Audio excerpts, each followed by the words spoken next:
Hello and welcome to another video. If you're new around here, hi, my name is Sherry and I'm an avid minimalist who believes that we can live life a whole lot better when we have a whole lot less stuff.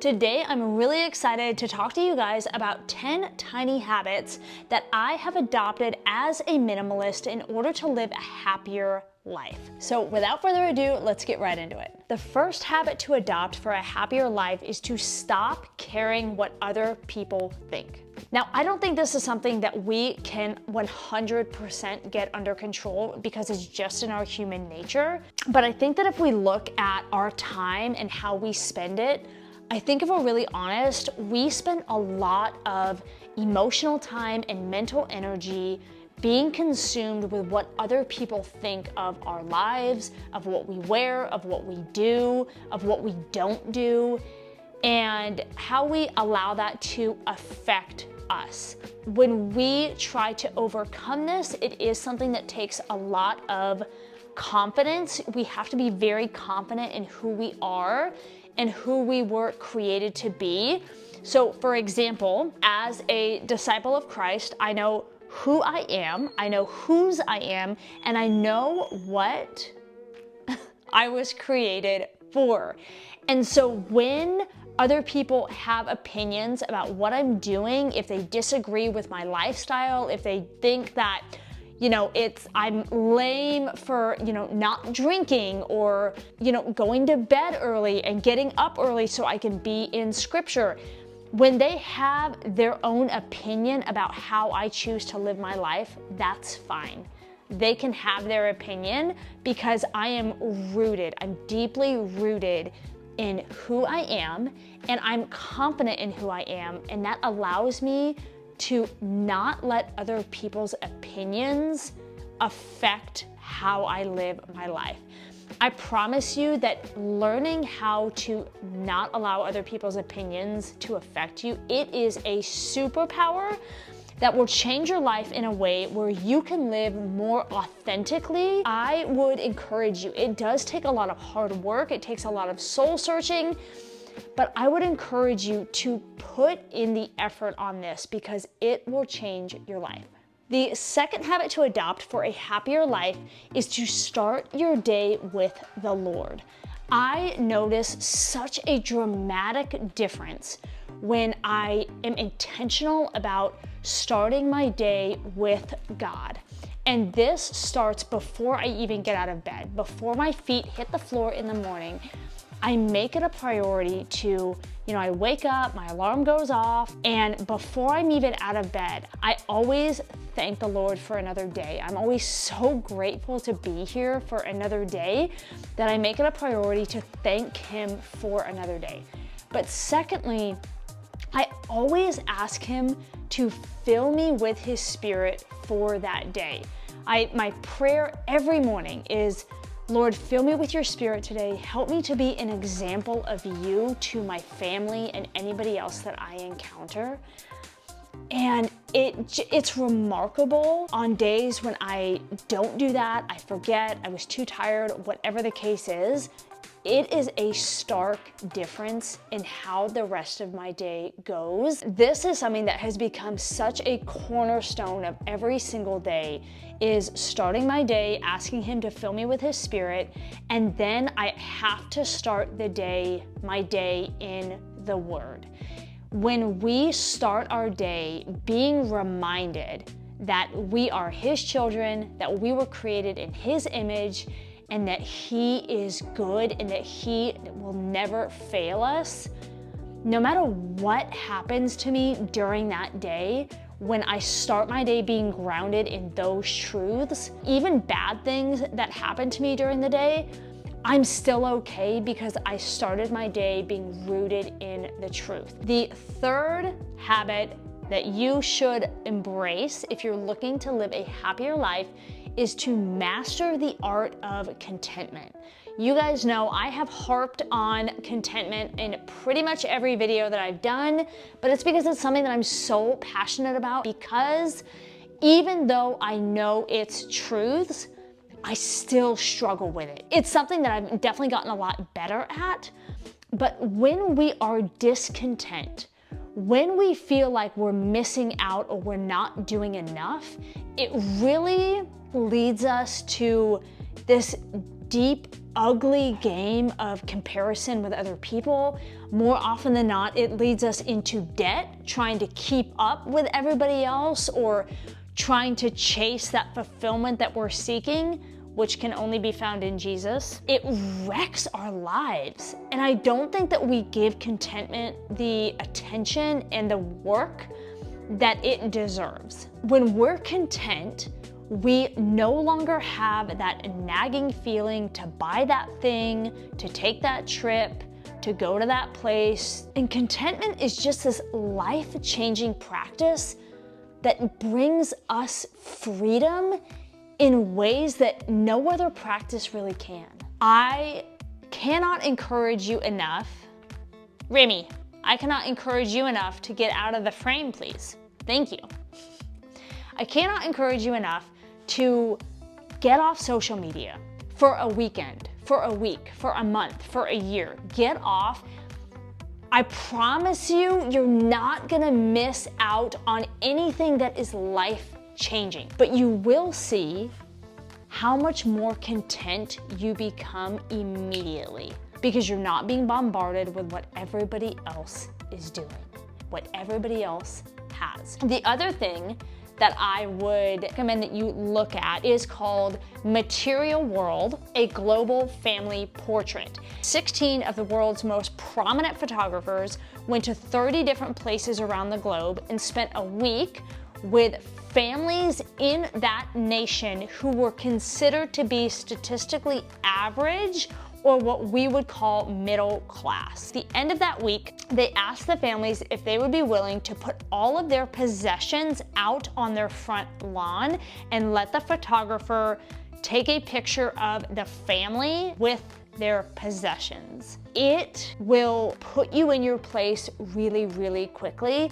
just to see how much less other places in the world have, but how much happier they are. It really just, we think that more stuff is gonna make us happy, and I'm here to tell you, y'all, it isn't. More stuff is gonna do the opposite of it. I will go ahead and put the book here so you guys can see the cover. Just really, really eye-opening. If you sort of wanna shock your system into being content, it's a great book for that. The fourth habit to live a happier life is nourishing our bodies well. And I have experienced this firsthand, how radically life-changing this can be. And you'll have to excuse Remy chewing on a toy here. He was barking, so we'll take chewing a toy over barking. I'm gonna try to make this as simple as I can, but I really wanna tell you my story with this because I really struggled with eating whole foods that actually nourished my body. So number one, I don't know where it went. Oh, it went behind the couch. I was a sugar fanatic. I would eat candy all the time. Junior Mints were my favorite. I would be the person that would always have a bowl of ice cream after dinner. And then on top of that, I was also drinking like 3 or 4 cups of coffee every single day. And I was exhausted. Like I just lived in this permanent state of exhaustion. So I eliminated sugar, extensive caffeine, and all processed foods from my diet, and it made a world of difference. Now, it was hard because who doesn't like an Oreo, right? Once I started to eat whole foods and eliminate sugar and reduce my caffeine intake, I wake up in the morning and I have energy all day. My energy levels just are like this, instead of like waking up in the morning, cup of coffee, then you crash from that, then sugar, then you crash from that. You know what I mean? There is an app, and I'll put the icon here so you can see it. It's called Yuka, Y-U-K-A, and it's an app that allows you to scan the barcode on your food, and it will, number one, rate it from a 0 to a 100, 0 being terrible, don't eat it, and 100 being great, eat more of it. And they say that anything under a 50 should not go in your body. My husband and I got like a little bit crazy one day and we scanned everything in our pantry, and I almost lit our pantry on fire. Just burned the whole thing down after that, because this app totally opens your eyes to not only what's in your food, but also what the ingredients in your food are linked to in terms of adverse health effects. Holy moly. It will low-key terrify you into only eating whole foods. If I can find a link for the app, I'll leave that down below. Go download the app, scan some stuff in your pantry, and then make some life adjustments and thank me later. Okay, the fifth thing on this list of habits to adopt if you want a happier life, and this goes hand in hand with eating well, is getting enough sleep. I can't speak for other countries, but I know in America that sleep is something that gets sacrificed. We sacrifice sleep because we're either working too much or, we stay up too late on our phones. When you don't get enough sleep, you just don't function as well. I notice for me, I'm super short-tempered. I can't really seem to get anything done the next day. Like, I'm not at all productive. My caffeine intake shoots way up. Versus when I make it a habit of going to bed early and getting up early, and I know that that's not everybody's cup of tea, which is fine, but for me, I like to be in bed by like 8:30 or 9, and then I always get up at 5 o'clock in the morning because that gives me a solid hour to have alone time, quiet time, be in scripture for the first hour of my day. But I've noticed that when I get enough sleep, my mood is much better. I am able to control my emotions a lot better. Our minds work better, our bodies work better when we get enough sleep. All right, number 6, we're gonna switch gears here, but this habit is paying yourself first. So much unhappiness and stress is caused from our finances or lack thereof, that paying yourself first, when you get into the habit of doing it, of treating savings like a bill, it builds up a buffer of relief in your life, right? Because we put so much unnecessary stress on our lives when we're not able to cover emergencies. Not having a savings account is just stress that you don't need to have. So I would encourage you, if you do a budget, which I also highly recommend, make a budget.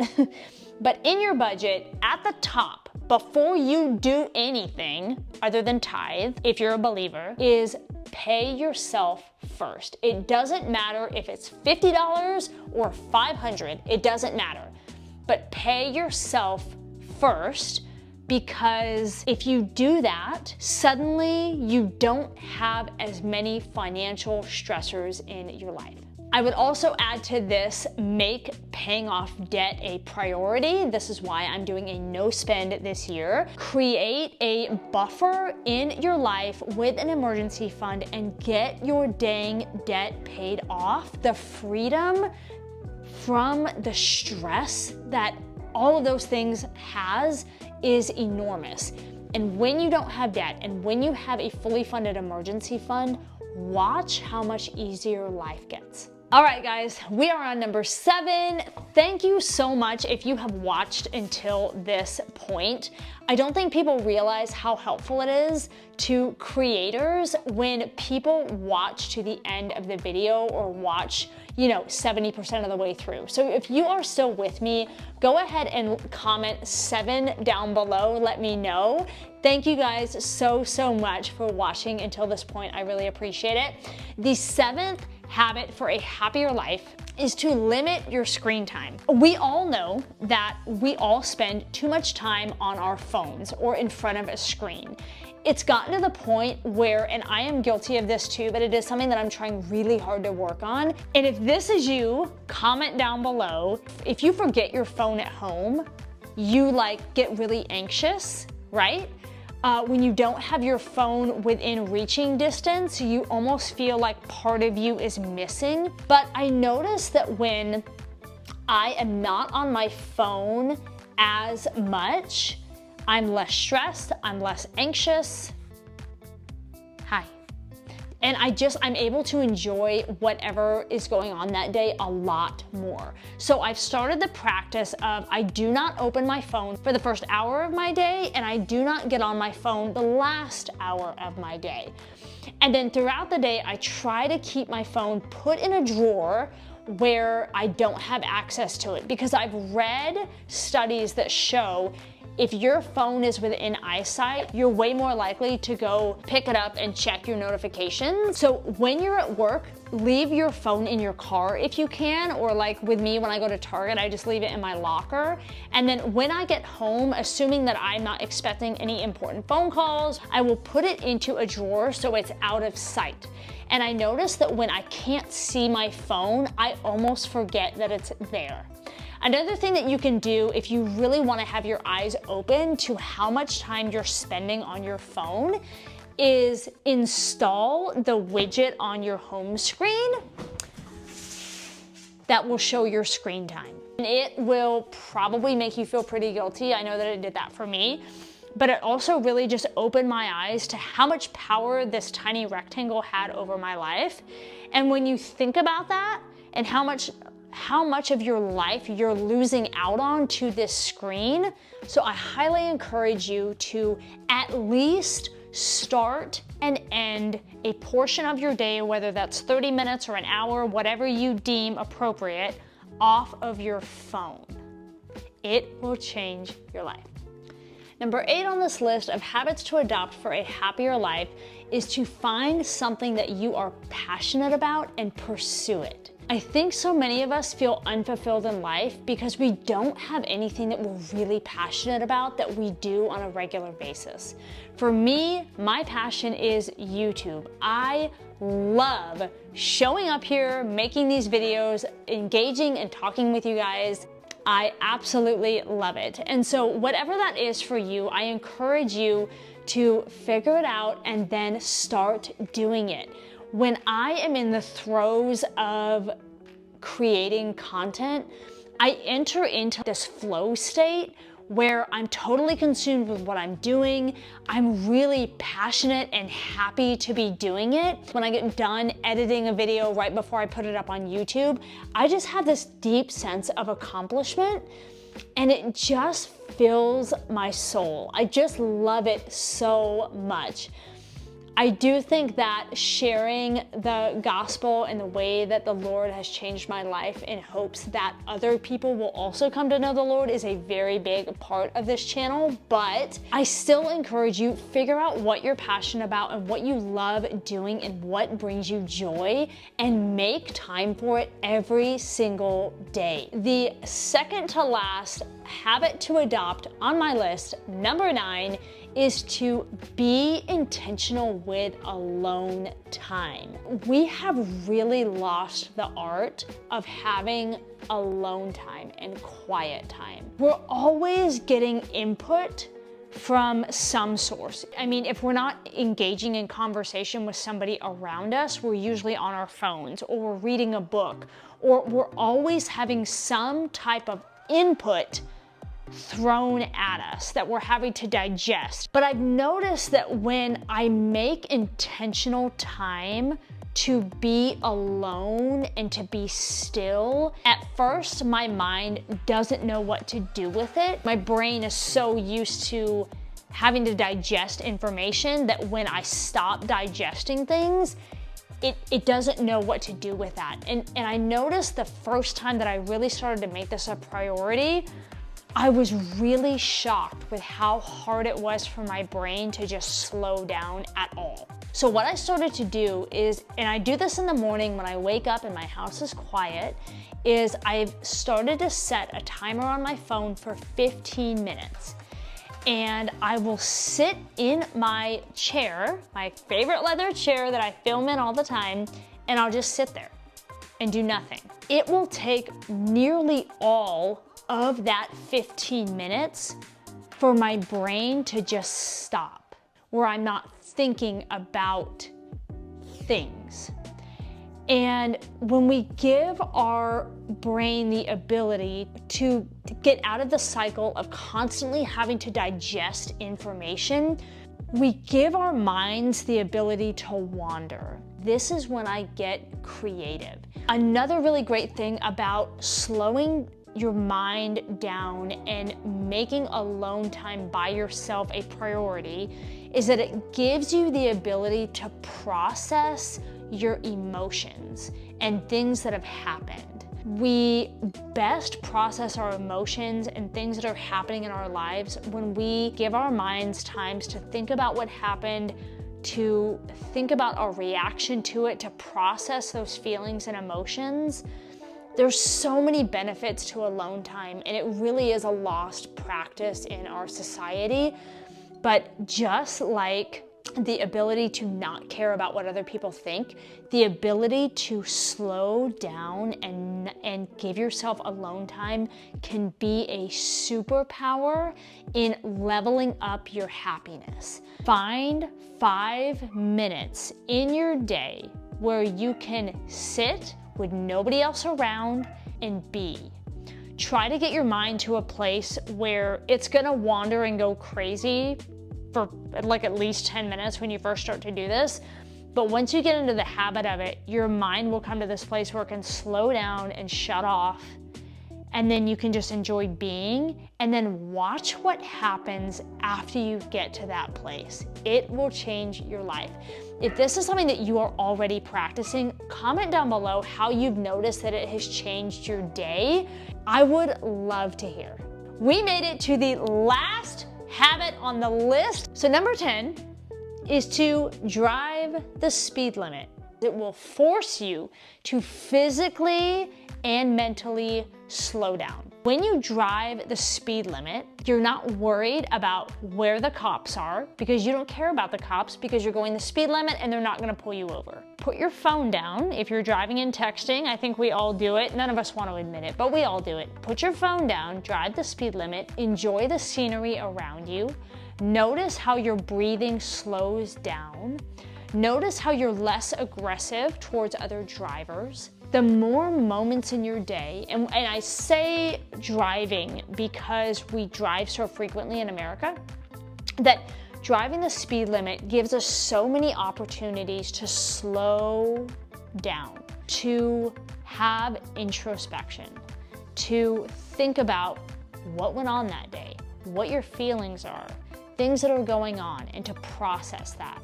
You can also enjoy the scenery around you. You notice the little things, like on your drive to work in the morning, how beautiful the sunrise is. And then that gives you a chance to be grateful for being able to see the sunrise. I'm telling you, drive the speed limit, it will change your life. So, we've reached the end. Those are 10 tiny habits that if you can embrace some of them or all of them, I promise your life will become more fulfilling and just happier overall. So if these are things that you're doing, comment down below which ones you're already practicing or which ones maybe you want to start practicing. If there's any other habits that you think that all of us could embrace for a happier life, I would love to hear that down below. Thank you guys so much for being here, and I'll see you in the next one.